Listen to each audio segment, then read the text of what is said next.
Hello प्यारे दोस्तों, पिछली वीडियो में हमारा क्वेश्चन नंबर 4 तक हो गया था। आज हम करेंगे क्वेश्चन नंबर 5 से। क्वेश्चन नंबर 5 क्या कह रहा है? कह रहा है एक आयताकार बाग जिसकी लंबाई चौड़ाई से कितना अधिक है? 4 मीटर अधिक है का अर्ध परिमाप 36 मीटर दिया है। इस आयताकार बाग का अर्ध परिमाप कितना दिया है? 36 मीटर दिया है। कह रहा है बाग की बीमाएं ज्ञात कीजिए। बाग की बीमाएं का मतलब है बाग की लंबाई और चौड़ाई ज्ञात करना है। तो हमें क्या ज्ञात करना है? लंबाई और चौड़ाई। तो जो ज्ञात करना है उसी को मान लो। सबसे पहले हल लिखो।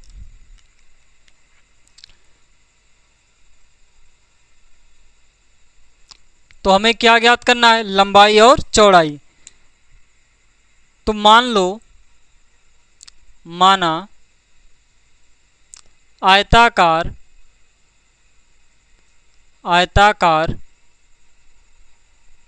बाग की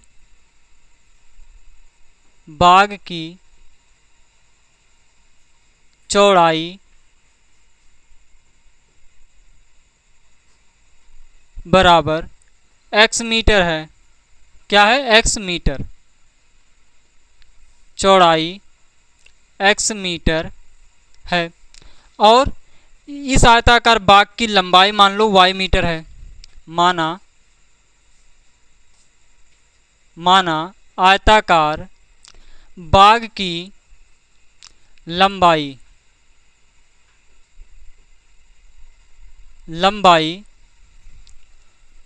y मीटर है। अब लिख दो प्रश्नानुसार। क्या लिख दो? प्रश्नानुसार।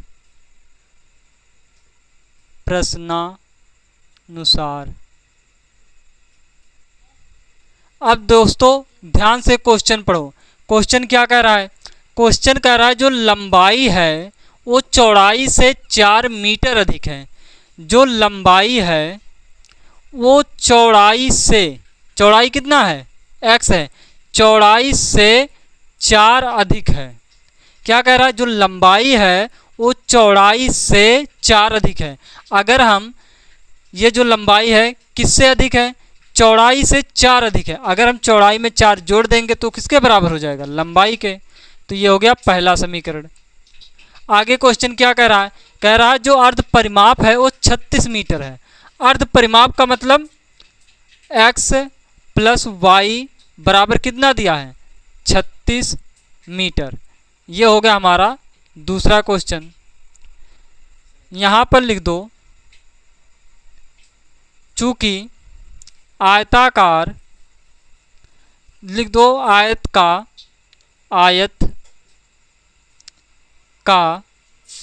अर्ध परिमाप आयत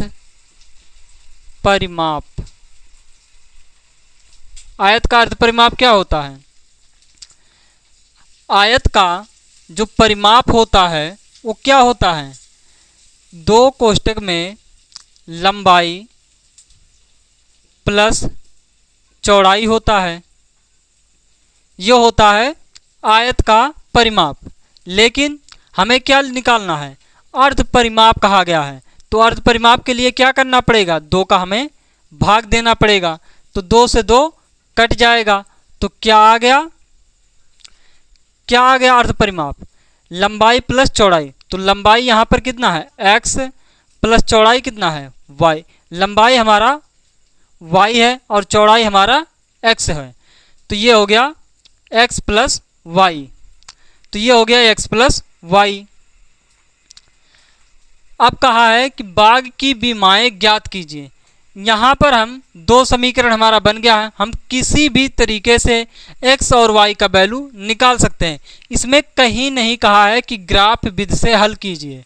तो हम किसी भी तरीके से हल कर सकते हैं। तो जिसमें से एक तरीका है इस y का मान इस समीकरण 2 में रख दो। क्या लिखेंगे? y का मान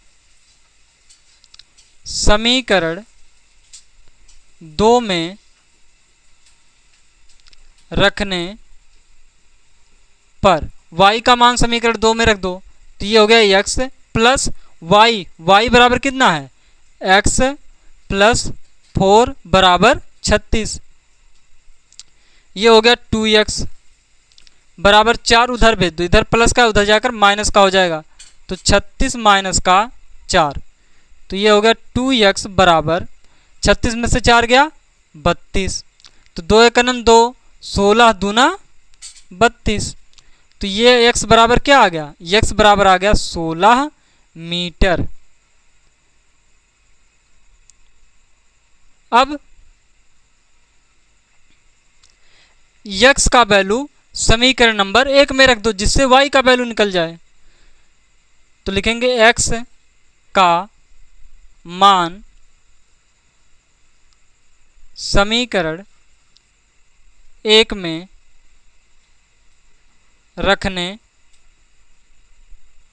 पर, तो क्या है y बराबर x, x की जगह पर हमें क्या रखना है 16, तो ये हो गया 16 प्लस 4, तो ये हो गया y बराबर कितना आ गया 16 4 20 मीटर, y का वैल्यू आ गया 20 मीटर। तो यहाँ पर हमें लिख देना है, क्या लिखेंगे, लिखेंगे आयताकार बाग की जो लंबाई है वो 20 मीटर है और जो चौड़ाई है वो 16 मीटर है। तो लिखेंगे अतः आयताकार बाग की लंबाई 20 मीटर तथा चौड़ाई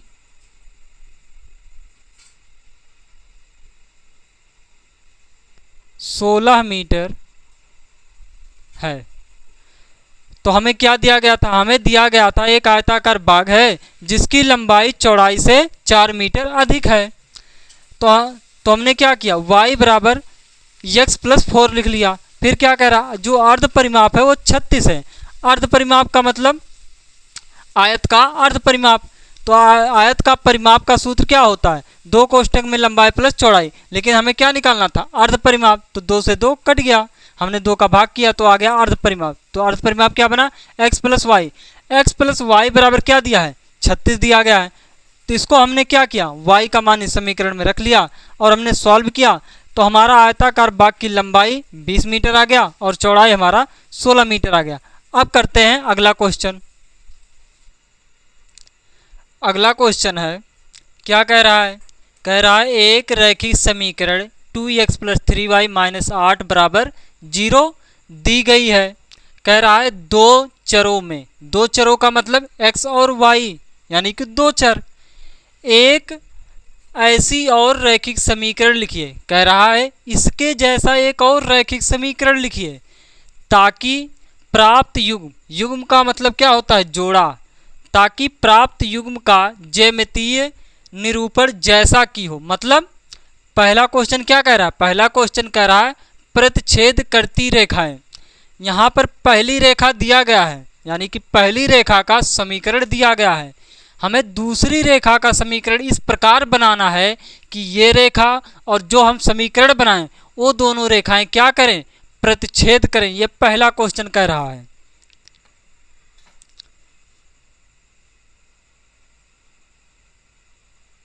तो दो रेखाएं कब प्रतिच्छेद करती हैं, दो रेखाएं कब प्रतिच्छेद करती हैं, जब a1 बटे a2 बराबर नहीं होता है b1 बटे b2 के।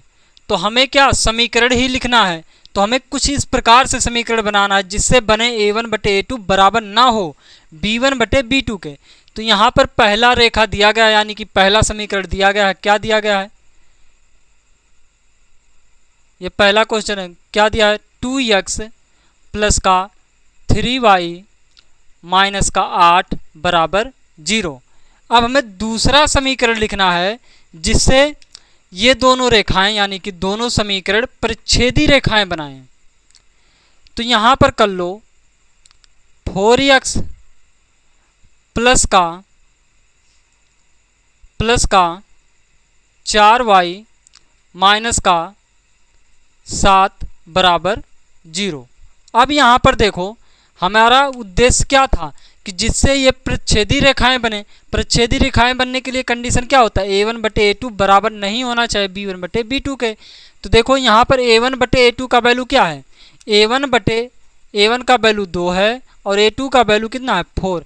काटोगे इसे 1 आ गया और यहाँ पर हो गया 2, यानी कि a1 बटे a2 का वैल्यू 1 बटे 2 आ गया। अब b1 बटे b2 क्या है, b1 है 3 और b2 क्या है 4। तो क्या 1 बटे 2 बराबर होगा 3 बटे 4 के, नहीं। तो यही हमें समीकरण बनाना था। जब a1 बटे a2 बराबर नहीं होता है b1 बटे b2 के, तब रेखाएं क्या होती हैं, प्रतिच्छेदित करती हैं। तो ये हो गया पहला क्वेश्चन।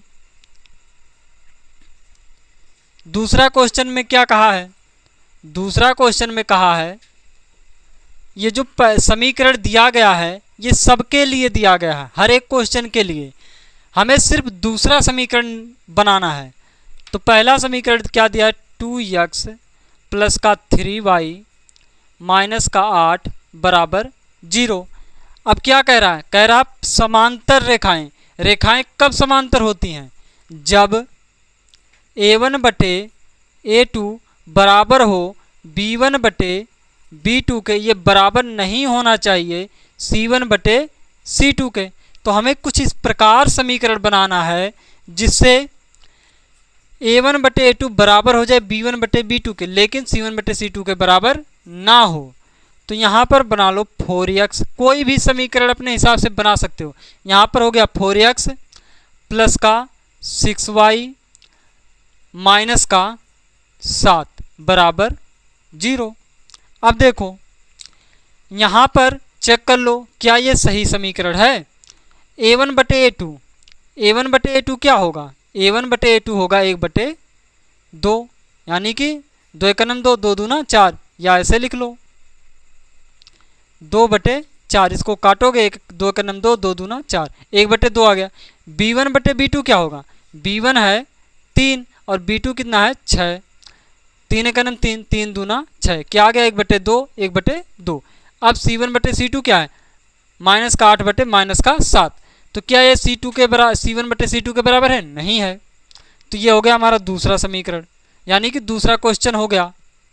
अब तीसरा क्वेश्चन कर लो। तीसरा क्वेश्चन क्या कह रहा है, तीसरा क्वेश्चन कह रहा है कि समपाती रेखाएं हों। समपाती रेखा का मतलब क्या होता है, मतलब ये होता है a1 बटे a2 बराबर होता है b1 बटे b2 के, ये बराबर होता है c1 बटे c2 के। यानी कि हमें एक ऐसा समीकरण लेना है जिससे ये सभी बराबर हो जाएं। तो एक समीकरण हमें दिया गया ही है 2x प्लस 3y माइनस का 8 बराबर 0। अब हमें ऐसा समीकरण लेना है जिससे ये सब बराबर हो जाए, यानी कि a1 बटे a2 बराबर हो जाए b1 बटे b2 के, बराबर हो जाए c1 बटे c2 के। तो यहाँ पर कोई भी उदाहरण अपने हिसाब से ले सकते हो। तो यहाँ पर हम ले लेते हैं 4x प्लस का 6y माइनस का 16 बराबर 0। अब चेक कर लो ये होगा बराबर या नहीं होगा। चेक कैसे करोगे, यहाँ पर a1 बटे a2 निकाल लो, क्या आएगा 2 बटे 4, 2 बटे 4, 2 एक 2, 2 दूना 4, 1 बटे 2 आ गया। अब b1 बटे b2 निकाल लो, b1 बटे b2 क्या है 3 बटे 6, ये हो गया 3 बटे 6, 3 एक 3, 3 दूना 6, 1 बटे 2 आ गया। अब c1 बटे c2 निकाल लो, c1 बटे c2, c1 कितना है माइनस का 8 और c2 कितना है माइनस का 16, ये हो गया माइनस का 8 बटे माइनस का 16। माइनस से माइनस कट गया, 8 का 8 हो गया, 8 दूना 16, ये भी 1 बटे 2 आया, ये भी 1 बटे 2 आया, ये भी 1 बटे 2 आया, यानी कि हमारा आंसर ये सही है। तो इसी प्रकार ये क्वेश्चन करना था। अब ये हो गया हमारा छठवां क्वेश्चन। अब करते हैं अगला क्वेश्चन। अगला क्वेश्चन है और आखिरी क्वेश्चन है इस प्रश्नावली का। क्या कह रहा है, कह रहा है समीकरणों x माइनस वाई प्लस 1 बराबर 0। क्या कह रहा है? कह रहा है x माइनस वाई प्लस 1 बराबर 0 और 3x प्लस 2y माइनस 12 बराबर 0 का ग्राफ खींचिए। हमें क्या करना है? हमें इसका ग्राफ खींचना है। कह रहा है x अक्ष और इन रेखाओं से बने त्रिभुज के शीर्षों के निर्देशांक ज्ञात कीजिए। ये हमें क्या बता रहा है? ये हमें बता रहा है क्वेश्चन कि इससे एक त्रिभुज बनकर तैयार होगा और इस त्रिभुज के निर्देशांक यानी कि शीर्षों के निर्देशांक ज्ञात करना है और त्रिभुजाकार पटल को छायांकित करना है। जो त्रिभुज बनेगा उसे हमें पेंट करना है। तो पहले ग्राफ बनाओ।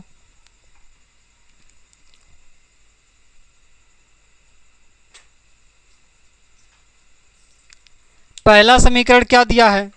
पहला समीकरण दिया है हमें x माइनस वाई प्लस 1 बराबर 0। इसको कुछ इस प्रकार लिख लो, x माइनस वाई बराबर माइनस का 1।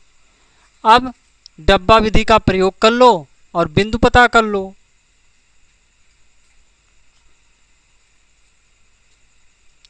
ये हो गया x, ये हो गया y, ये हो गया हमारा समीकरण नंबर 1। अब अगर हम x का वैल्यू 0 रख दें, अगर हम x का वैल्यू 0 रख दें तो y का वैल्यू क्या आएगा? अगर हम x का वैल्यू 0 रख रहे हैं तो ये हो गया 0। क्या बच रहा है? माइनस का y बराबर माइनस का 1, माइनस से माइनस कट गया, क्या आ गया? y बराबर 1। अगर हम y का वैल्यू 0 रख लें, अगर हम इस y का वैल्यू 0 रख रहे हैं तो x बराबर क्या आ रहा है? माइनस का 1। तो ये हो गया माइनस का 1। अब दूसरा समीकरण लिख लो। दूसरा समीकरण क्या दिया है? दिया है 3x प्लस का 2y माइनस का 12 बराबर 0। इस 12 को उधर भेज दो तो ये हो गया 3x प्लस का 2y बराबर 12। ये हो गया हमारा समीकरण नंबर 2। अब डब्बा विधि का प्रयोग करो और दो बिंदु पता कर लो।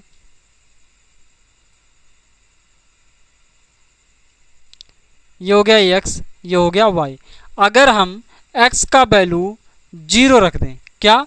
अगर हम x का वैल्यू 0 रख दें तो ये पूरा क्या हो जाएगा? 0। क्या बचा? 2y बराबर 12, तो 2 जाएगा भाग करने, तो 2 छक 12 हो जाएगा। अब अगर हम y का वैल्यू 0 रख दें, अगर हम y का वैल्यू 0 रख दें तो ये पूरा क्या हो जाएगा? 0। तो क्या बचेगा? 3x बराबर 12, तो 3 जाएगा उधर भाग करने, 3 चौक 12। तो ये हो गया हमारा बिंदु पता चल गया। अब इसको हमें क्या करना है? निर्देशांक तल पर बनाना है।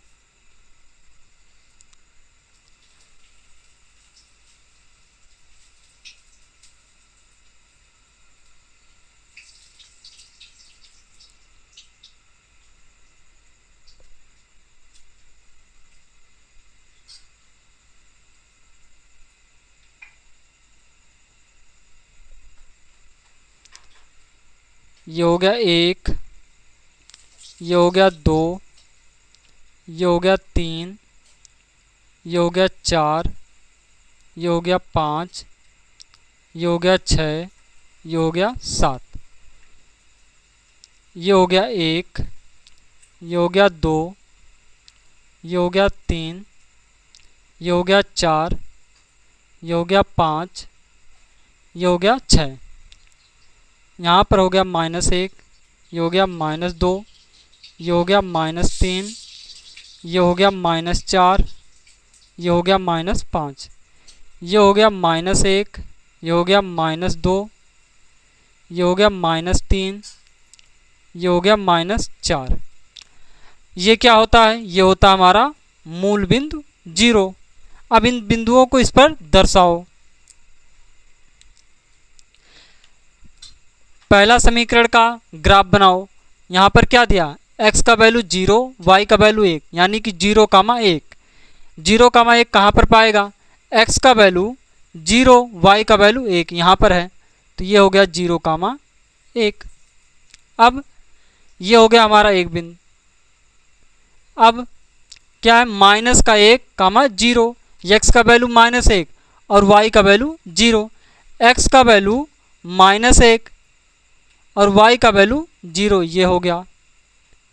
इन दोनों बिंदुओं को मिला दो।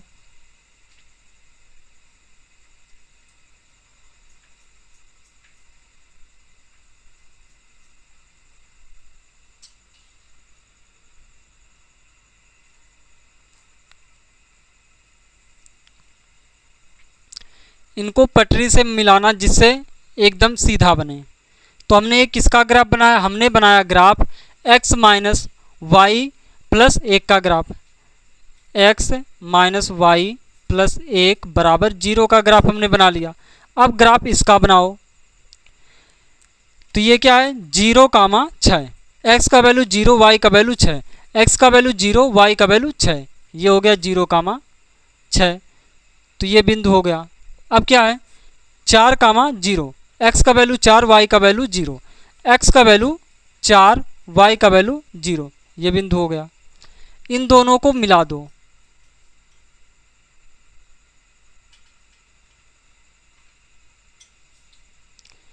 ये किसका ग्राफ बना, ये ग्राफ हमारा बन चुका है किसका 3x प्लस 2y माइनस 12 बराबर 0 का। 3x प्लस 2y माइनस 12 बराबर 0 का ग्राफ बन गया। अब त्रिभुज क्या बन रहा, कह रहा है x अक्ष और इन रेखाओं से बने, क्या x अक्ष और इन रेखाओं से बने त्रिभुज। कौन सा त्रिभुज बन रहा है, यही त्रिभुज बन रहा है। कह रहा है छायांकित कीजिए और इस त्रिभुज के निर्देशांक को भी लिखिए। हमने ये छायांकित कर दिया। अब इस त्रिभुज के निर्देशांक भी लिखना है। इस त्रिभुज के निर्देशांक लिखना है यानी कि शीर्षों का निर्देशांक लिखना है। हमें इस बिंदु का निर्देशांक लिखना है और इस बिंदु का निर्देशांक लिखना है और इस बिंदु का निर्देशांक लिखना है। तो यह बिंदु का निर्देशांक क्या होगा, यहाँ पर देखो कहाँ पर है, x अक्ष पर कहाँ है 2 पर, ये हो गया 2, y अक्ष पर कहाँ है 3 पर, तो ये हो गया 2, 3। अब हमें सभी बिंदु पता चल गया है। अब हमें सिर्फ लिखना है, तो इसको प्रॉपर तरीके से लिख दो। तो क्या लिखेंगे, लिखेंगे त्रिभुज के शीर्ष अतः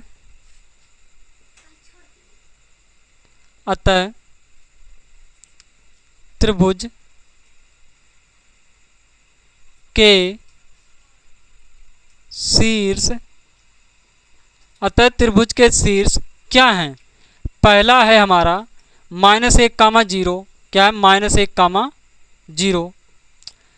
दूसरा क्या है 2, 3, क्या है 2, 3, व 4, 0, व 4, 0 है। तो हमसे जो कहा गया था क्वेश्चन में हमने कर लिया। पहले क्या कहा गया था, कहा गया था इसका ग्राफ बनाइए, तो हमने ग्राफ बनाया। फिर कह रहा था x अक्ष और इन रेखाओं से बने, x अक्ष और इन रेखाओं से बने त्रिभुज के शीर्षों के निर्देशांक ज्ञात कीजिए। हमने शीर्षों के निर्देशांक भी ज्ञात कर लिए।